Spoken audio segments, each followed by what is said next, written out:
back to my channel. If this is your first time here, hello, my name is Mika. Thank you so much for stopping in. So let's have a real quick conversation about stop sacrificing things that people didn't ask you for. I know that we tend to get into relationships, any type of relationship, friendships, relationships, situationships, colleague relationships, just all the above. Just think about the people in your lives and think about if you do this.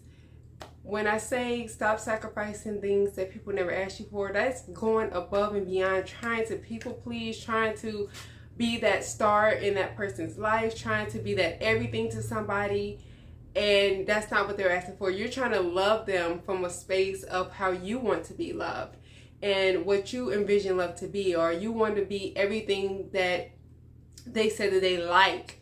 You want to be all that in one person. You want to be all that in one package. At work, you want to overdo and overextend, doing work outside of your job title and, putting extra hours and stuff and trying to, seek the approval of your management and your employer, and you're trying to, put yourself in position to get a raise, and then if it doesn't happen, then you're upset and you're blaming the job or your employer, your manager, supervisors, all of them, for you doing the extra work that no one asked you to do.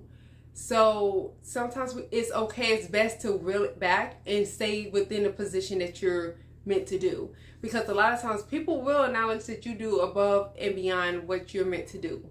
But when you're actually really successful, if people notice when you're really successful in one thing, if that makes sense. You can be like, I'm very I'm a multitasker. I'm always wanting to do everything. If I'm working on my computer, I have to have music going. I have to be thinking of something, writing it down. Like, my mind is always going. But see, that comes across as someone else sees me. Like, if I'm training somebody or if one of my coworkers see me, they look at me as unorganized because I'm all over the place. And truthfully, that's what it is, because my mind, I haven't got to the point yet where I'm able to master my mind, master and control all my thoughts. It's like I'm always going at 100 miles an hour all day. Like, if I have ideas, I'm writing down stuff about things even outside of work. Oh, I gotta do this, I gotta do that, let me check my calendar, or I need to do this, I need to fax that, I need to call this person, my mind is just, that's how I work. And that works best for me. But if I'm like trying to get a promotion and I want to put myself in position to move up the ladder, that may not look good to my supervisor or my manager. You see what I'm saying? Because that looks like I'm a mess and I don't have things under control, even though I do. And so versus that person that may just do specifically their one job. We can have the exact same job, but their desk is neat and they're focused on that one thing, and you can look at their work and follow it through, even the stuff on their desk, and follow it through, that's what they're meant to, that they're doing that one thing, and it looks like they're excelling at it. It looks like they're more put together. It looks like they're more organized, and that's what usually people are looking for. So put that into everything in your life. If you're trying to be a wife to somebody or a husband to somebody, it's not good to try to be that person's Superman and Superwoman. It's not good to try to put yourself in a position where you are the end all be all for that person, because that person's going to feel overwhelmed by you. They're going to feel smothered by you. And even though you may be doing things that are positive and you may be doing things that are wonderful, and other people may wish that they had that, it can be too much if you're doing too much.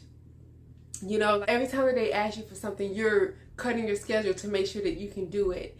If you know that they need food or they need money or anything like that, instead of waiting for them to ask, they don't ever have to ask. You're just giving it to them, and you're not even a wife or a husband yet. You're just giving it to them. You're giving your body away freely. You're doing everything to try to please them. That turns that person off, whether you believe it or not, because then that person doesn't see the value in you, because they see you as somebody who, in their mind, you do this for everybody, or they start to get ungrateful because they're like, why should I be thankful? Because you're going to do it anyway. If I'm mad at you, if I say thank you, if I appreciate you or not, you're going to do it anyway. So why should I even stress myself and work myself up about something that you know, I don't really have to go above and beyond for it because you're going to do it anyway. And that's how people think. I know it's not right, but we all do it. If you be honest with yourself, we all get to that point where we know people, certain people in our lives, that no matter what, we can push them away, we can be mean to them, we can shut the door in their face, we can do everything, and they'll still be there knocking, they'll still be there waiting, they'll still be there, you know, lending out a helping hand even if we're not asking them for it. So don't be that person, and don't get mad at other people when you're making unnecessary sacrifices. You're sacrificing your time, you're sacrificing your body, you're sacrificing everything, your money, all that, to try to please somebody, to try to keep your friendships, to try to keep your relationship.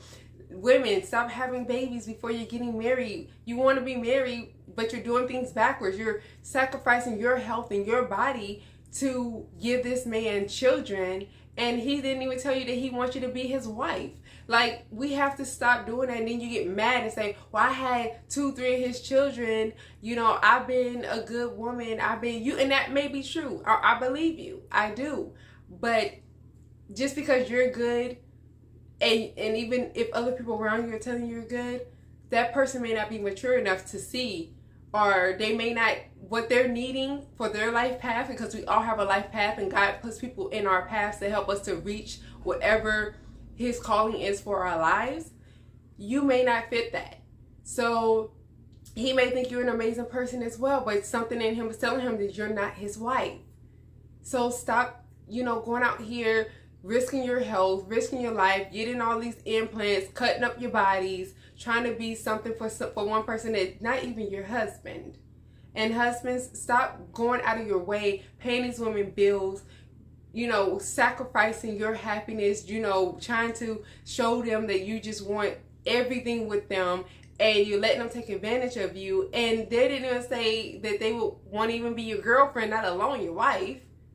So we just get things backwards, and then we blame other people when we are in that boat. When we're putting ourselves out there, when we're, you know, overextending ourselves, then we want to blame other people, when really it's our faults.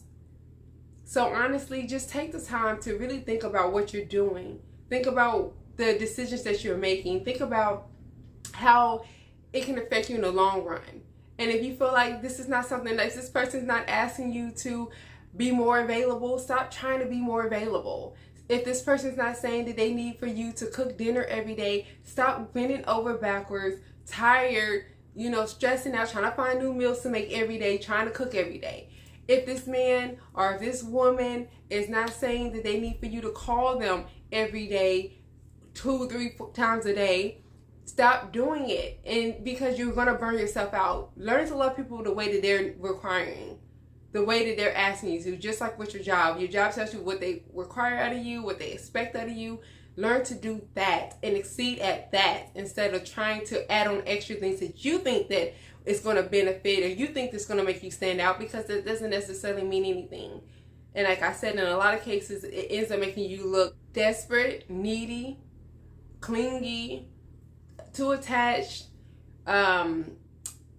unorganized, disorganized, you know, whatever. It just makes you look the opposite of what you're thinking, because you're running around trying to please and trying to be the best that you can be for something, and it's not even your requirement. But you let me know what you think about this video. I'm not here to bash anybody. Like I said, the things I speak about, I promise you, I have been in those positions. This is just coming from my own personal experiences in life and what I've learned, and I want to share it with you all. So let me know what you think. As always, please be positive and courteous in the comment box, because somebody, including myself, is reading your comments, and we're here to uplift one another and to be here for one another, and just to let each other know that you're not alone. We're not doing this alone. We all, if we all talk, we all have a lot more in common than we think. So you let me know what you think. We'll keep the conversation going, and we will talk next time. Bye.